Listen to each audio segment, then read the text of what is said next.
Method आपण बघितली कालच्या लेक्चर. कोणती मेथड बघितली होती आपण खालची गेट ट्रिगरिंगची?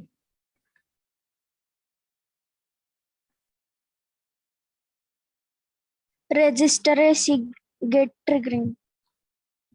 रजिस्टर एसी गेट ट्रिगरिंग म्हणजे एसी गेट ट्रिगरिंग मधले त्या दोन मेथड होत्या, त्यातली एक मेथड भेटली रजिस्टर एसी गेट ट्रिगरिंग किंवा एसी गेट रजिस्टर ट्रिगरिंग असं काहीतरी मेथड होती, बरोबर आहे का? दुसरी मेथड कुठली राहिली आपली बघायची? AC gate register capacitor triggering. AC gate register capacitor triggering म्हणजे टर्न ऑन मेथड मधली ही सगळ्यात शेवटची मेथड आहे. ते AC gate register capacitor triggering ही आपली टर्न ऑन मेथड मधली सगळ्यात लास्ट मेथड आपली राहिलेली आहे. ओके, त्याच्यामध्ये ऑलरेडी आपली बाकीच्या सर्व मेथड झालेल्या आहेत आणि नंतर मग आपल्या टर्न ऑफ मेथड्स म्हणजे कम्युटेशन मेथड्स आपल्या स्टार्ट होणार आहे. ओके, एक मिनिट.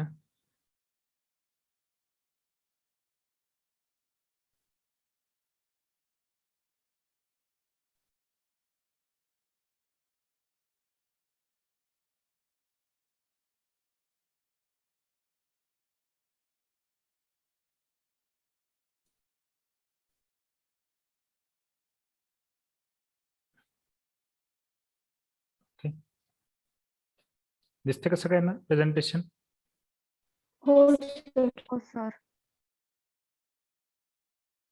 ओके, आता ह्या एसी गेट ट्रिगरिंग मधली ही एक नंबरची मेथड आपली झालेली आहे.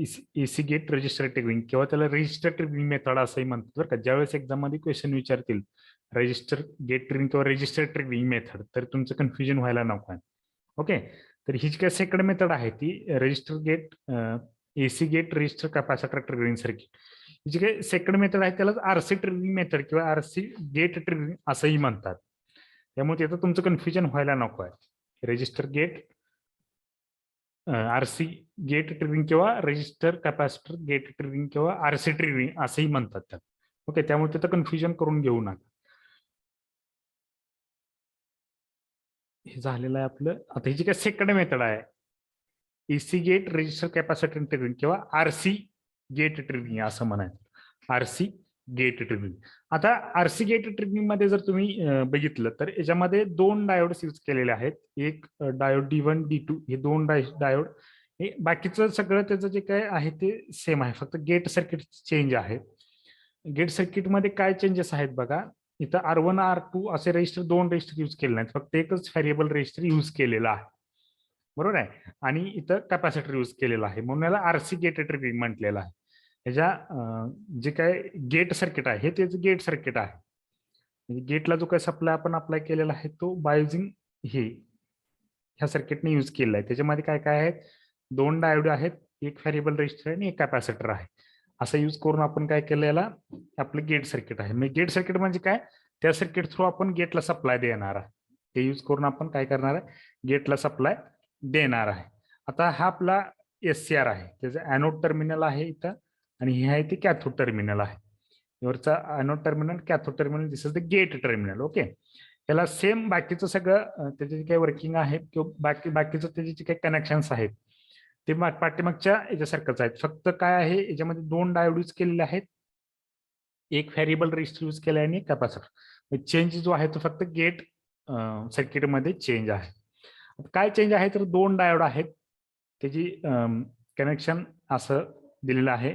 एक तुझं गेटला कनेक्टेड आहे आणि एक रिव्हर्स मध्ये कनेक्ट केलेला आहे. एक व्हेरिएबल रजिस्टर आहे आणि एक कॅपॅसिटर आहे. ओके, आता सेम जे काय फंक्शन आहे, हे जो काय व्हेरिएबल रजिस्टर आहे त्या व्हेरिएबल रजिस्टरचं सेम फंक्शन. आता पाठीमागची जी काय सर्किट डायग्राम होती किंवा पाठीमागची जी काय मेथड होती AC gate register triggering circuit मध्ये, तिथं व्हेरिएबल रजिस्टरचा काय यूज होता हो, कोण सांगू शकते का?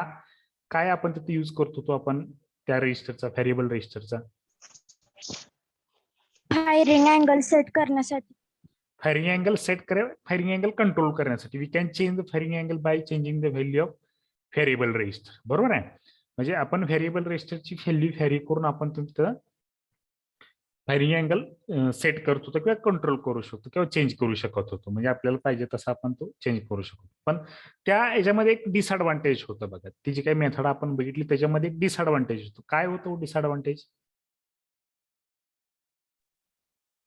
लिमिटिंग रेंज पर्यंतच ते फायरिंग अँगल कंट्रोल करतात. हा ते लिमिटेड रेंज पर्यंतच आपण त्याचा फायरिंग अँगल कंट्रोल करू शकत होतो. एक जी काही 180 डिग्री सायकल आहे एका हाफ सायकल त्या पूर्ण 180 डिग्रीच्या ह्याच्यामध्ये आपण तो त्याचा फायरिंग अँगल कंट्रोल करू शकत नव्हतो. एक लिमिटेड रेंज होतो. ती लिमिटेड रेंज कोण डिसाइड करत होतो? R1 resistor. R1 register. त्याच्यामध्ये एक R1 रजिस्टर व्हेरिएबल रजिस्टरच्या आधी इथं कनेक्ट केलेला होता. बरोबर नाही? सर्किटमध्ये चेंज काय बघा इथे R1 रजिस्टर इथं कनेक्टेड केलेला होता. इथं डायोड कनेक्ट केलेला होता. बरोबर नाही? इथं डायोड होता आणि इथं खाली R3 रजिस्टर होता. हे दोन हे रजिस्टर इथं डायोड आणि हे दोन नव्हतं तिथं. हे असं सर्किट होतं आणि इथून तुम्ही डायरेक्टली गेटला सप्लाय दिलेला होता. असं होतं. आता डायोड कनेक्ट केलेले आहेत ते गेटला डायरेक्ट कनेक्ट केलेला आहे. एक डायोड एक रिव्हर्स मध्ये असा कनेक्ट केलेला आहे. ओके, म्हणजे एक डायोड कनेक्ट केलेला आहे तो गेटला कनेक्ट केलेला आहे आणि एक रिव्हर्स मध्ये इथं कनेक्ट केलेला आहे. दिस रजिस्टर आर जो काय आहे तो चेंज द व्हॅल्यू ऑफ किंवा आपल्याला त्या जो काही फायरिंग अँगल आहे किंवा टर्न ऑन अँगल आहे त्या अँगलला कंट्रोल करण्यासाठी आपण हा व्हेरिएबल रजिस्टर यूज केलेला आहे. ओके, आता हा जो काही कॅपॅसिटर आहे आता हा कॅपॅसिटर एक इम्पॉर्टंट रोल प्ले करतोय कशासाठी? फुल सायकलमध्ये आपल्याला त्याचा अँगल कंट्रोल करण्यासाठी. जो काही टर्न ऑन अँगल आहे आता लिमिटेड रेंज पर्यंत आपण तो अँगल हे करत होतो. पॉसिबल होतं आपल्याला तो कंट्रोल करणं रजिस्टर गेट ट्रिगरिंग मध्ये. पण याच्यामध्ये पूर्ण 180 डिग्री अँगल पर्यंत आपण त्याचा फायरिंग अँगल चेंज करू शकतो. त्याच्यामध्ये जो काही मेजर रोल आहे तो कॅपॅसिटरचा आहे. तो काय रोल आहे तो आपल्याला बघायचा आहे. आता दोन हाफ सायकल्स आहेत आपल्या ह्याच्यामध्ये. एक पॉझिटिव्ह हाफ सायकल आहे, एक निगेटिव्ह हाफ सायकल आहे. बरोबर आहे? आपला जो काही इनपुट सप्लाय आपण एसी अप्लाय करणार आहे बघा इथे जो काही एसी सिग्नल आपण अप्लाय करणार आहे ह्याला याच्यामध्ये मेन रोल आहे म्हणजे जो काय तो कॅपॅसिटरचा आहे किंवा फायरिंग अँगल कंट्रोल मी आता तुम्हाला सांगितलं. पण याच्यामध्ये दोन हाफ सायकल्स आहेत. एक पॉझिटिव्ह हाफ सायकल आहे, एक निगेटिव्ह हाफ सायकल आहे. एक पॉझिटिव्ह हाफ सायकल आहे आणि एक निगेटिव्ह हाफ सायकल आहे. आता पहिल्यांदा निगेटिव्ह हाफ सायकल मध्ये काय होतं ते बघायचं आहे आपल्याला. आता निगेटिव्ह हाफ सायकल मध्ये काय असणार आहे? अप्पर साइड निगेटिव्ह असणार आहे, लोअर साइड पॉझिटिव्ह असणार आहे. बरोबर आहे ना? असंच असते का? निगेटिव्ह म्हणजे निगेटिव्ह सप्लाय आपला इथून असा फ्लो होणार आहे. म्हणजे त्यावेळेस तुमचा ट्रान्झिस्टर टर्न ऑन असणार आहे का? थायरिस्टर किंवा एसआर टर्न ऑन होणार आहे का? फॉरवर्ड बायस असणार आहे का? नाही. नाही, म्हणजे फक्त आपल्याला निगेटिव्ह हाफ सायकलला आपल्याला आउटपुट मिळणार नाहीये. पण काय होणार आहे बघा, आपल्याला निगेटिव्ह हाफ सायकल मध्ये आउटपुट काहीच मिळणार नाहीये. पण एक्झॅक्टली आपल्याला होणार आहे काय बघा निगेटिव्ह हाफ सायकल मध्ये. निगेटिव्ह हाफ सायकल मध्ये काय होतंय ते निगेटिव्ह सायकल हाफ सायकल तुम्ही आता इथं रिव्हर्स यूज केलंय. म्हणजे इकडे निगेटिव्ह इकडे पॉझिटिव्ह. बरोबर नाही? म्हणजे D2 जो काय डायोड आहे तो फॉरवर्ड बायस होईल का रिव्हर्स बायस मध्ये येईल निगेटिव्ह हाफ सायकल मध्ये? Forward bias. फॉरवर्ड बायस मधील. म्हणजे ह्या D2 डायोड थ्रू तुमचा हा कॅपॅसिटर चार्ज होणार आहे. आता तो कॅपॅसिटर चार्ज होत असताना त्याची लोअर प्लेट पॉझिटिव्ह असणार आहे बघा. लोअर प्लेट पॉझिटिव्ह असणार आहे आणि अप्पर प्लेट निगेटिव्ह असणार आहे. आता ह्याच निगेटिव्ह हाफ सायकल मध्ये तुमचा D1 जो काही डायोड आहे तो फॉरवर्ड बायस मध्ये असेल का रिव्हर्स बायस मध्ये असेल?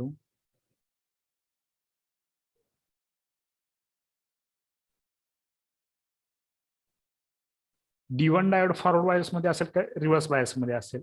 इथे त्याचं पॉझिटिव्ह आहे, इकडे निगेटिव्ह आहे. आवाज येतोय का माझा? Reverse bias. रिव्हर्स बायस म्हणजे निगेटिव्ह हाफ सायकल मध्ये तुमचा हा डायोड ऑन असेल का? D1 डायोड नाही. नाही. मग तुमचा इथून सप्लाय इकडे जाणार नाही. काही जरी सप्लाय असेल तर निगेटिव्ह हाफ सायकल मी गेटला सिग्नल मिळणार नाही आणि तुमचा एसआर ऑलरेडी रिव्हर्स बायस म्हणजे तुमच्या निगेटिव्ह हाफ सायकल मध्ये आपल्याला काहीही आउटपुट मिळणार नाही. बरोबर आहे? फक्त काय होते निगेटिव्ह हाफ सायकल मध्ये तुमचा कॅपॅसिटर चार्ज होतोय with lower plate positive. With lower plate positive. लक्षात आहे? फक्त आपला कॅपॅसिटर काय होतोय? चार्ज होतोय. कशामध्ये? निगेटिव्ह हाफ सायकल मध्ये. येते का लक्षात? इथपर्यंत समजलाय का? हो सर. बाकीच्यांना समजलंय का? हो सर. हो सर. म्हणजे only in negative half cycle only capacitor will charge with lower plate positive. Okay, हे झालं निगेटिव्ह हाफ सायकल मध्ये. आता पॉझिटिव्ह हाफ सायकल मध्ये बघा. आता पॉझिटिव्ह हाफ सायकल मध्ये अप्पर साइड पॉझिटिव्ह असणार आहे, लोअर साइड निगेटिव्ह असणार आहे. बरोबर आहे. आता D2 डायोड रिव्हर्स बायस मध्ये असणार आहे. बरोबर आहे. D2 डायोड रिव्हर्स बायस मध्ये असणार आहे. आता हे जो काही निगेटिव्ह मध्ये आपला जो काही कॅपॅसिटर चार्ज झाला होता त्याचा काहीही यूज नाहीये. म्हणजे निगेटिव्ह हाफ सायकल मध्ये कुठलंच फंक्शन किंवा कुठलंच वर्किंग आपण करत नाही. फक्त तो कॅपॅसिटर निगेटिव्हली चार्ज होतो, त्याच्यामुळं त्याचा पण आपल्याला काही यूज नाही. त्याच्यामुळे आपल्याला एसआर काय टर्न ऑन वगैरे होणार नाहीये. येते का लक्षात? म्हणजे त्या निगेटिव्ह हाफ सायकल मध्ये आपल्याला काहीच वर्कआउट करायचं नाही किंवा त्याचा कुठलाही ऑपरेशन वरती इफेक्ट नाहीये एसआरच्या टर्न ऑन वरती. ओके, आता पॉझिटिव्ह हाफ सायकल मध्ये काय होते, अप्पर साइड पॉझिटिव्ह असणार आहे, लोअर साइड पॉझिटिव्ह असणार आहे. आता ह्या ज्या वेळेस जो काही कॅपॅसिटर चार्ज होणार आहे तो कशा थ्रू चार्ज होईल? डायोड थ्रू होईल, D2 डायोड थ्रू होईल, D1 डायोड थ्रू होईल, रेजिस्टर थ्रू होईल, कशा थ्रू चार्ज होईल? कोण सांगू शकताय का?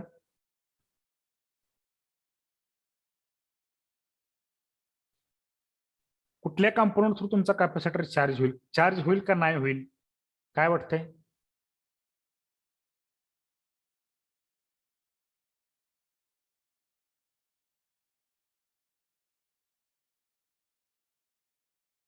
बघा, ए पॉझिटिव्ह आहे. आता याच्यातून सिग्नल आपला फ्लो होणार आहे resistor through, positive signal. Okay, आता या डायोड मधून फ्लो होईल का असा? डायोड टर्न ऑन होईल का? नाही. म्हणजे इथून सप्लाय आपला येणार नाहीये. येते का लक्षात? हे ऑफ मध्ये असणार आहे हा डायोड, त्यामुळे याच्यातून सप्लाय येणार नाही.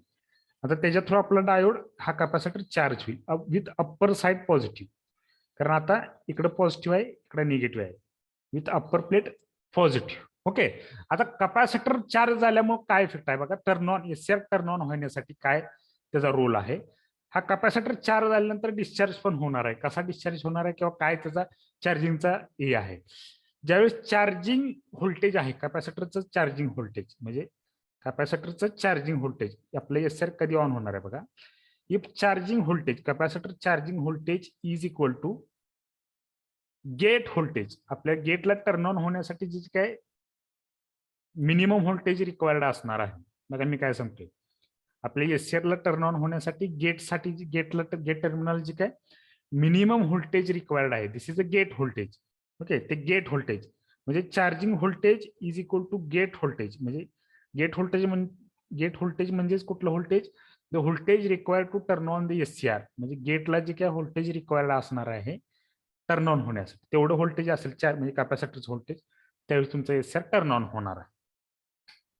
त्या लक्षात. पॉझिटिव्ह हाफ सायकल मध्ये काय होणार आहे, the our capacitor is charge through the resistor.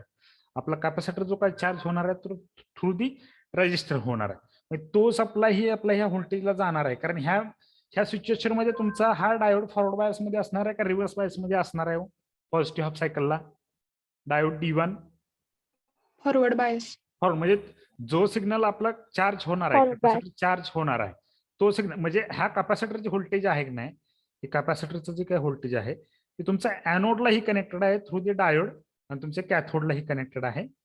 लक्षात आहे का? हा कॅपॅसिटर तुमचा ॲनोडलाही कनेक्टेड आहे आणि तुमच्या कॅथोडलाही कनेक्टेड आहे. म्हणजे तुमचं गेट व्होल्टेज असणार आहे ते कॅथोड व्होल्टेज असणार आहे. गेटला जे काही व्होल्टेज तुमचं अप्लाइड असणार आहे ते तुमचं कॅथोड व्होल्टेज अप्लाइड असणार आहे. म्हणजे ते कॅपॅसिटरचं व्होल्टेज इज इक्वल टू गेटला जे काही मिनिमम व्होल्टेज रिक्वायर्ड आहे to turn on the SCR, एवढं व्होल्टेज त्याचं झालं का तुमचं एससीआर टर्न ऑन होणार आहे. आले का लक्षात? समजलंय का नाही मी काय सांगतोय?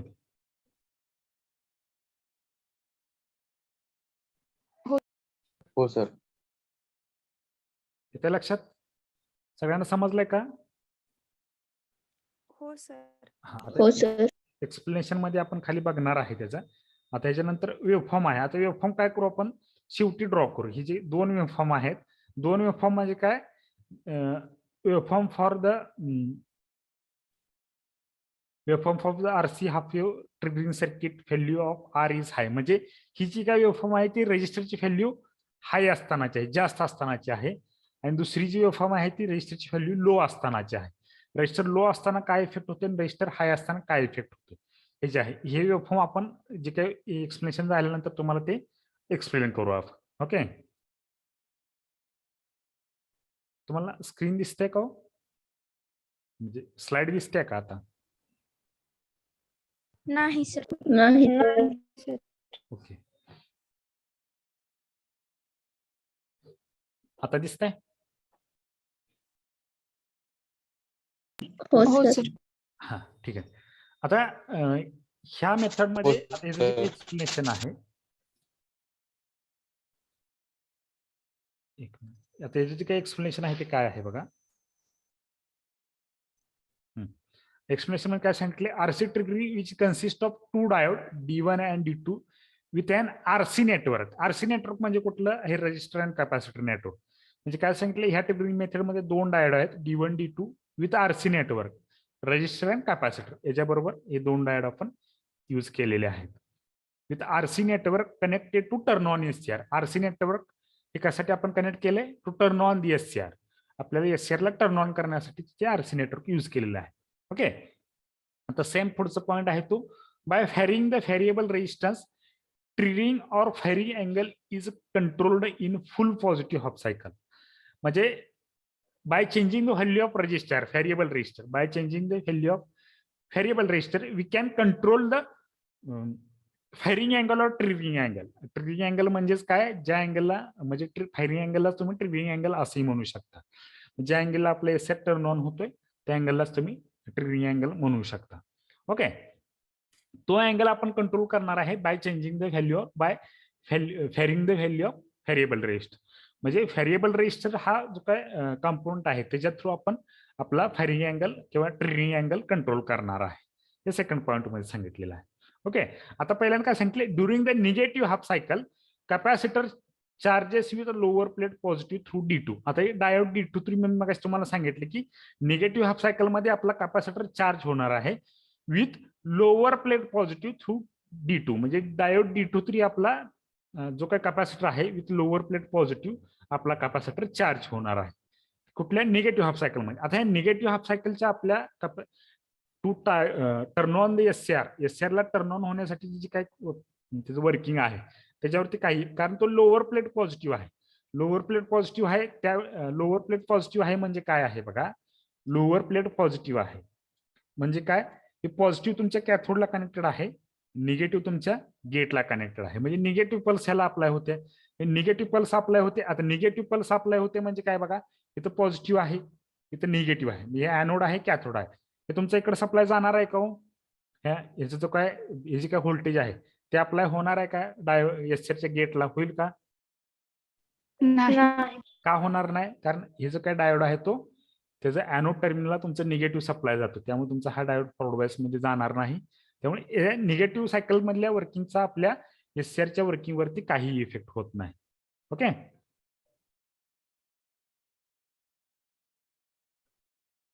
तेच सांगितलेलं आहे. ड्युरिंग आता पुढे बघा, during the positive half cycle the SCR becomes forward bias. आता पॉझिटिव्ह हाफ सायकल मध्ये काय होतंय, एससीआरच्या पॉझिटिव्ह एससीआरच्या ॲनोड टर्मिनलला तुमचा पॉझिटिव्ह सप्लाय जाणार आहे. बघा एससीआरच्या ॲनोड टर्मिनलला पॉझिटिव्ह हाफ सायकलला हे पॉझिटिव्ह असणार आहे, लोअर साईड निगेटिव्ह असणार आहे. म्हणजे हे सप्लाय तुमचा जाणार आहे तो ॲनोडला पॉझिटिव्ह, कॅथोडला निगेटिव्ह जाणार आहे. ओके, कॅथोडला निगेटिव्ह म्हणजे तुमचा हा एससीआर तुमचा काय असणार आहे? फॉरवर्ड बायस असणार आहे. एससीआर तुमचा फॉरवर्ड बायस मध्ये असणार, कधी? पॉझिटिव्ह हाफ सायकल मध्ये. Okay, during the positive half cycle the SCR becomes forward bias and capacitor start charging. Capacitor start charging through the variable resistance to the triggering voltage value of the SCR.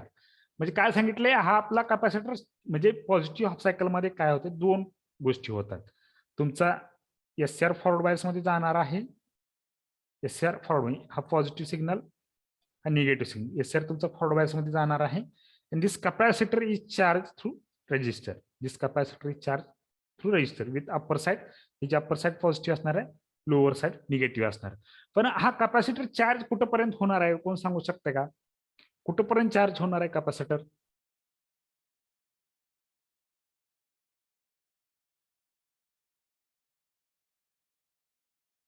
कुठल्या voltage पर्यंत charge होणार आहे? Capacitor charge up to the gate voltage. Gate voltage म्हणजे काय? The voltage required at gate terminal to turn on the SR. The minimum voltage required to turn on the SR. Minimum gate voltage required turn on the SR. म्हणजे gate जे minimum voltage required आहे गेटला, की SR turn on होण्यासाठी gate voltage जे काही minimum required आहे आपल्याला, त्या व्होल्टेज पर्यंत, म्हणजे ज्या व्होल्टेजला तुमचा एसआर टर्न ऑन होणार आहे, किंवा फॉर एक्झाम्पल जे कॅपॅसिटर व्होल्टेज आहे आपलं व्हीसी व्होल्टेज, ते voltage is equal to gate voltage. Gate voltage म्हणजे काय? The minimum gate voltage required to turn on the SR. म्हणजे एसआर टर्न ऑन होण्यासाठी जे काही मिनिमम गेट व्होल्टेज रिक्वायर्ड आहे ते gate voltage is equal to तुमचं capacitor voltage, capacitor charging voltage झालं का तुमचं एसआर टर्न ऑन होणार आहे. म्हणजे तिथपर्यंत तुमचं एसआर, तिथपर्यंत तुमचा कॅपॅसिटर चार्ज होणार आहे. कुठपर्यंत? गेट व्होल्टेज पर्यंत. येते का लक्षात? हो सर. ओके, मग तेच सांगितलंय. During the positive half cycle SR become forward bias and capacitor start charging through the variable resistor to triggering voltage value. To triggering voltage value म्हणजे काय? ज्या व्होल्टेजला तुमचा एसआर ट्रिगर होणार आहे किंवा टर्न ऑन होणार आहे, to the triggering voltage value of the SR. तिथपर्यंत तुमचं एसआर, तिथपर्यंत तुमचा कॅपॅसिटर चार्ज होणार आहे. ओके, नंतर पुढे सांगितलंय when capacitor charging voltage is equal to the gate trigger voltage is equal to the gate trigger voltage, SCR is turn on and the capacitors hold the small voltage. म्हणजे ज्या वेळेस तुमचं capacitor voltage म्हणजे capacitor charging voltage is equal to gate trigger voltage, एवढं voltage असेल, म्हणजे gate trigger voltage म्हणजेच त्या एसआरला, ज्या व्होल्टेजला तुमचा एसआर टर्न ऑन होणार आहे ते व्होल्टेज, त्यावेळेस तुमचा एसआर टर्न ऑन होईल आणि त्यावेळेस कॅपॅसिटर मध्ये तुमचे स्मॉल व्होल्टेज व्हॅल्यू किंवा स्मॉल व्होल्टेज होल्डर आहे. म्हणजे थोड्याफार प्रमाणात कॅपॅसिटर मध्ये तुमचं व्होल्टेज प्रेझेंट राहणार आहे. कधी? ज्यावेळी तुमचे एसआर टर्न ऑन होणार आहे त्यावेळेस. ओके, समजलाय का हा point?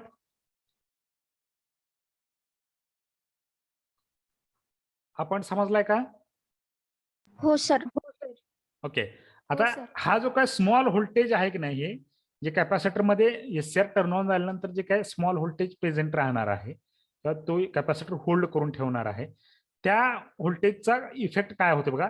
Therefore capacitor voltage is helpful for triggering the SR after 90 degree of the input waveform. म्हणजे हे स्मॉल व्होल्टेज हेल्पफुल आहे कशासाठी? For triggering the SR after 90 degree. आता फॉर एक्झाम्पल आपलं जे काय आधीची मेथड आहे, प्रिव्हियस मेथड, ती 90 डिग्री पर्यंतच आपल्याला सफिशियंट आहे, त्याचे लिमिटेशन असेल.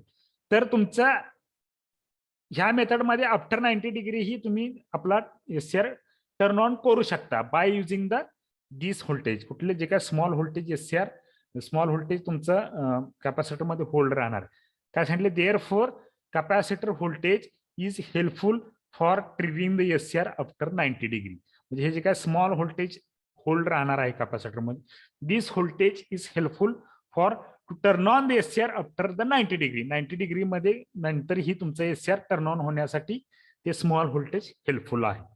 आले का लक्षात? ते कॅपॅसिटर चार्जिंग व्होल्टेज जे आहे त्याचा काय इफेक्ट आहे, तर आपलं एसआर पूर्ण 90 डिग्री, पूर्ण 180 डिग्री मध्ये टर्न ऑन होण्यासाठी काय त्याचा रोल आहे, समजलाय का तुम्हाला? हे हो, स्मॉल सर. व्होल्टेज हेल्पफुल आहे. या स्मॉल व्होल्टेजमुळेच आपला पूर्ण 180 डिग्री मधले आपला एसआर टर्न ऑन होतो. आले का लक्षात? हो सर. ओके, आता पुढे सांगितले in this diode is prevent the negative voltage between the gate and cathode during the negative half cycle of input voltage waveform input through the diode D2. म्हणजे काय? फॉर एक्झाम्पल मी काय तुम्हाला सांगितली, हे diode D2 जो काय आहे, D1 जो आहे, हा D1 डायोड कशासाठी यूज केलाय? तर निगेटिव्ह व्होल्टेज गेटला सप्लायला जाऊ नये म्हणून. निगेटिव्ह सप्लाय आपल्या निगेटिव्ह सिग्नल किंवा निगेटिव्ह व्होल्टेज तुमच्या गेट टर्मिनलला प्रेझेंट किंवा गेट टर्मिनलला कनेक्टेड होऊ नये म्हणून हे ऍज अ प्रिव्हेंट सर्किट म्हणून यूज झालं. निगेटिव्ह प्रिव्हेंट व्होल्टेज म्हणजे हे निगेटिव्ह व्होल्टेजला प्रिव्हेंट करतो किंवा प्रिव्हेंट करतोय, ते व्होल्टेज तुमचं गेटला कनेक्ट होऊ देत नाही. कसं होऊ देत नाही मी तुम्हाला मगाशी सांगितलेलं आहे. निगेटिव्ह हाफ सायकल मध्ये तुमचा डायोड असा कॅपॅसिटर चार्ज होणार आहे. लोअर प्लेट पॉझिटिव्ह म्हणजे हे पॉझिटिव्ह असणार आहे, निगेटिव्ह असणार आहे. हे पॉझिटिव्ह निगेटिव्ह सायकल असल्यामुळे तुमचा हा इकडून येणारा निगेटिव्ह सिग्नल इकडे जाणार नाही काही, कारण हे ॲनोड आहे, हे कॅथोड आहे, बरोबर आहे. म्हणजे ह्या D2 थ्रू येणारा सिग्नल ही तुमच्या गेटकडे जाणार नाही. आणि कॅपॅसिटर निगेटिव्ह पॉझिटिव्ह, आता निगेटिव्ह असल्यामुळं हे निगेटिव्ह ही तुमचा सिग्नल इकडे जाणार, काय आधी पहिल्यांदा त्याला ॲनोड टर्मिनल असणार आहे. त्यामुळं हे जे काय डायोड आहे तो निगेटिव्ह व्होल्टेज प्रिव्हेंट करतोय. निगेटिव्ह सायकल मधलं जे काय व्होल्टेज आहे, निगेटिव्ह व्होल्टेज गेटला जे काय प्रोव्हाइड कनेक्टेड होणार होतं त्याला प्रिव्हेंट करायचं काम हा आपला डायोड D1 कनेक्ट करतो. आले का लक्षात? समजले काय? हो सर. हो, डायोड सर. D1 चं काय वर्किंग आहे, डायोड D1 चा काय ऍक्च्युली फंक्शन आहे किंवा काय त्याचा आपला यूज आहे या सर्किटमध्ये. तर हा निगेटिव्ह सिग्नल जे तुमचा डायोड D1 कडून आलेला निगेटिव्ह हाफ सायकल असेल तेही तुमच्या गेटला कनेक्टेड होऊ देणार नाही. निगेटिव्ह हाफ सायकल मध्ये जो कॅपॅसिटर तुमचा चार्ज होणार आहे तोही सिग्नल तुमच्या गेटला कनेक्टेड होऊ देणार नाही. प्रिव्हेंट करेल डायोड D1 तुमचा, तो सिग्नल प्रिव्हेंट करेल, ब्लॉक करेल. आले लक्षात?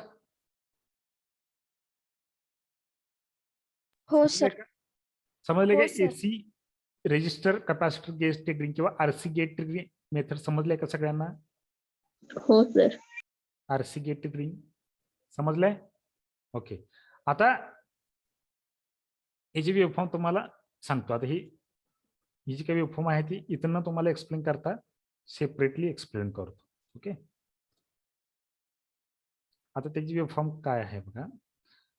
आता आपला input signal as it is असणार आहे. Okay. Input signal, input waveform आपली ऍज इट इज असेल. हे आपला फीएस सिग्नल आहे, input signal source voltage. Okay.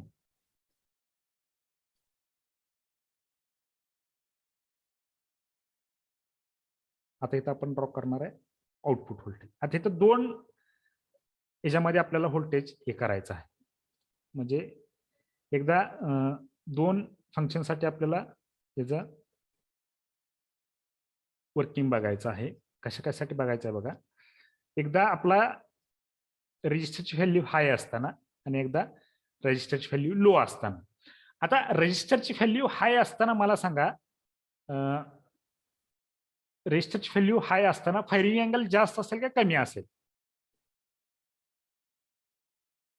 If resistance value is high then firing angle is low और हाय. त्याचं रिलेशन कसं आहे? Directly proportional. त्याच्या ह्याच्यामध्ये काही डिफरन्स नाही. जसा तुम्ही रेजिस्टन्स व्हॅल्यू इन्क्रीज कराल तसा तुमचा फायरिंग अँगल काय होणार आहे? इन्क्रीज होणार आहे. येते का लक्षात? म्हणजे आता जर रेजिस्टन्स व्हॅल्यू हाय असेल तर फायरिंग अँगल जास्त असेल का कमी असेल? जास्त असेल. जास्त. म्हणजे फायरिंग अँगल तुमचा जास्त असेल, म्हणजे ग्रेटर दॅन 90 डिग्री असेल फॉर एक्झाम्पल. ओके. म्हणजे ग्रेटर दॅन 90 डिग्री. ज्यावेळेस तुमचं एससीआर रजिस्टरची व्हॅल्यू जास्त असेल त्यावेळेस ग्रेटर दॅन 90 डिग्री त्याचा आपला फायरिंग अँगल असेल. म्हणजे असा आउटपुट तुम्हाला मिळेल. म्हणजे इथून इथपर्यंत जो काही अँगल असेल तो तुमचा अल्फा असेल. इथून इथपर्यंत जो काही अँगल असेल तुमचा अल्फा फायरिंग अँगल असेल. ओके. म्हणजे थोडक्यात ह्या पॉईंटला तुमचं एससीआर ऑन झालं, ह्या पॉईंटला एससीआर तुमचा ऑन झाला आफ्टर 90 डिग्री. ओके. हे झालं तुमचं output voltage. This is your output voltage V0. Okay. This is your output voltage. आता काय आहे बघा. आता तुम्हाला इथून 2 पॉइंट हे पण मिळेल आणि हेही मिळेल. ओके. आता आपल्याला काय पुढचे ह्याला काय करायचं तर थायरिस्टर व्होल्टेज किंवा एससीआर व्होल्टेज आपल्याला ड्रॉ करायचं आहे. एससीआर व्होल्टेज कसं ड्रॉ करतो काल मी तुम्हाला सांगितलं होतं. फीटी म्हणून थायरिस्टर व्होल्टेज फीटी कसं ड्रॉ करेल? जे व्होल्टेज रिमेनिंग आहे म्हणजे ज्यावेळेस तुमचं एससीआर ऑफ आहे त्यावेळेस आपल्याला आउटपुट मिळतं, बरोबर नाही? काल मी तुम्हाला सांगितलेलं आहे. म्हणजे इथून इथपर्यंत मिळेल, बरोबर आहे का? काल तुम्हाला सांगितलं होतं बघा हे कसं ड्रॉ करायचं ते. आठवतंय का सगळ्यांना? हो सर. म्हणजे ज्या वेळेस तुमचं एससीआर ऑफ असेल म्हणजे इथं तुमचं एससीआर ऑन आहे त्यावेळेस तुम्हाला आउटपुट मिळालेलं आहे. म्हणजे जे आउटपुट सोडून राहिलेला पार्ट असेल इनपुट एसीचा, बघा इनपुट एसीचा म्हणजे फॉर एक्झाम्पल तुम्हाला दाखवतो. हे तुमचं आउटपुट आलेलं आहे इथं, तुमचं आउटपुट इथून इथं आलेलं आहे. आता जो काही रिमेनिंग पार्ट आहे ना, हा उरलेला पार्ट हा तुमचा असणार आहे तो, हे तुमचं असणार आहे ते तुमचं SCR व्होल्टेज असणार, हे तुमचं SCR व्होल्टेज. मग तेच इथं ड्रॉ करायचं आहे. SCR व्होल्टेज, तुमचं SCR व्होल्टेज इकडे पूर्ण तुमचा टाइम असेल. समजले काय वेव्हफॉर्म कशी आलेली आहे ती, कशी ड्रॉ केली वेव्हफॉर्म, समजले? हो सर. समजलंय का सगळ्यांना? फक्त काय हो, फायरिंग अँगल जास्त आहे, ग्रेटर दॅन 90 डिग्री आहे. कधी? फेन रेजिस्टन्स व्हॅल्यू जास्त असेल त्यावेळेस, ज्यावेळेस रेजिस्टन्स व्हॅल्यू जास्त असेल त्यावेळेस. आता दुसरी मेथड काय आहे याच्यामध्ये, एक मिनिट मी हे थोडस रिमूव्ह करतो. ओके,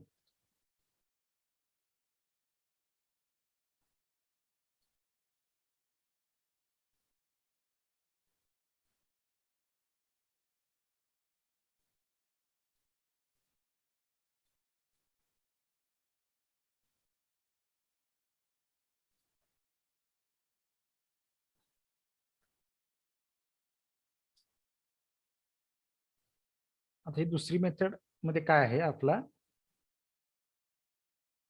रेजिस्टन्स व्हॅल्यू काय आहे हो, आता एकात आहे, आता एकात आता रेजिस्टन्स व्हॅल्यू कमी आहे, लो आहे. म्हणजे तुमचं फायरिंग अँगल कमी असणार आहे का जास्त असणार आहे?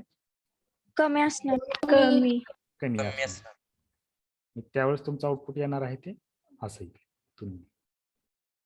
मग त्याचा जो काय फायरिंग अँगल असेल तो लेस दॅन 90 डिग्री असेल. फायरिंग अँगल लेस दॅन 90 डिग्री, एवढा एकच चेंज आहे, बाकीचं काही चेंज नाही याच्यामध्ये. ओके, इथून तुमचं SCR ऑन होईल, इथून तुमचं SCR ऑन होईल. त्यावेळेस जे काय आपल्याला आउटपुट मिळणार आहे ते कसं असेल आउटपुट आपल्या, इथून इथपर्यंत तुमचा थायरिस्टर अँगल, थायरिस्टर व्होल्टेज, आणि इथून इथपर्यंत हे असं तुम्हाला व्होल्टेज मिळेल. आता थोडस ड्रॉ करताना हे होते.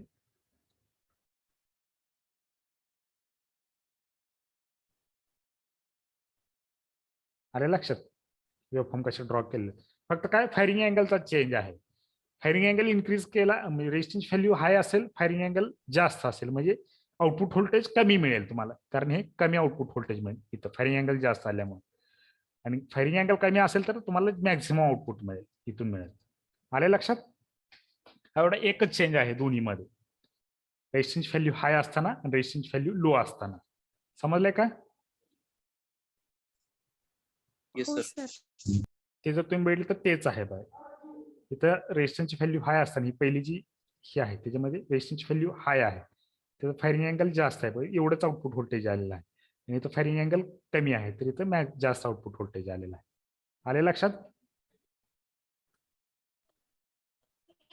हो सर.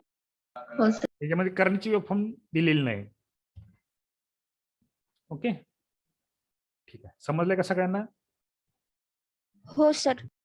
ओके, आपले जे काय आता जे काय टर्न ऑफ मेथड्स आहेत ते आपण नेक्स्ट लेक्चर पासून स्टार्ट करू.